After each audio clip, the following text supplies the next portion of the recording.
আমি ধ্বংস। এই জীবনে যতটুকু দুঃখ আমি পেয়েছি, সত্যি বলছি, তার এক বিন্দু পরিমাণও বহন করার শক্তি আমার ছিল না। কখনো চাইলেই কাঁদতে পারিনি, কখনো কারো কাঁধে মাথা রেখে বলতে পারিনি আমি ভালো নেই।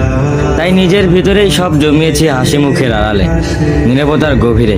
মানুষ ভাবে আমি শক্ত, আমি নির্লিপ্ত, আমি সব পারি, অথচ কেউ জানে না ভেতরে ভেতরে আমি কতবার ভেবেছি, একা রাতে বালিশ ভিজিয়েছি, চোখের জল দিয়ে গোপনে যুদ্ধ চালিয়ে গেছি। আমি নিজেকে এতবার জোড়া লাগিয়েছি যে এখন নিজের আসল রূপটাই ভুলে গেছি। কখনো ভাবিনি হয়তো এই দুঃখগুলো সামলে নিতে পারবো, হয়তো সময় ঠিক করে দিবে সব কিছু। কিন্তু বাস্তবতা হলো আমি আয়ত্তের বাইরে দুঃখ ধারণ করতে করতে এখন নিজেই ধ্বংস হয়ে গেছি। এখন মনে হয় আমি নেই, আমি কেবল এক ভাঙা মানুষ, যার ভিতরে অনেক কথা জমে আছে কিন্তু শোনার কেউ নেই। সবাই বলে খারাপ সময় সবসময় থাকে না, সময় ভালো হয়ে যাবে, কিন্তু কেউ বোঝে না সময় শুধু ক্ষত তৈরি করে, সেগুলো শুকায় না। আমি এখন কেবল একটু নীরবতা, মুখে হাসি, চোখে অন্ধকার আর মনে একরাশ দুঃখের বোঝা নিয়ে প্রতিদিন বেঁচে থাকার অভিনয় করে যাই।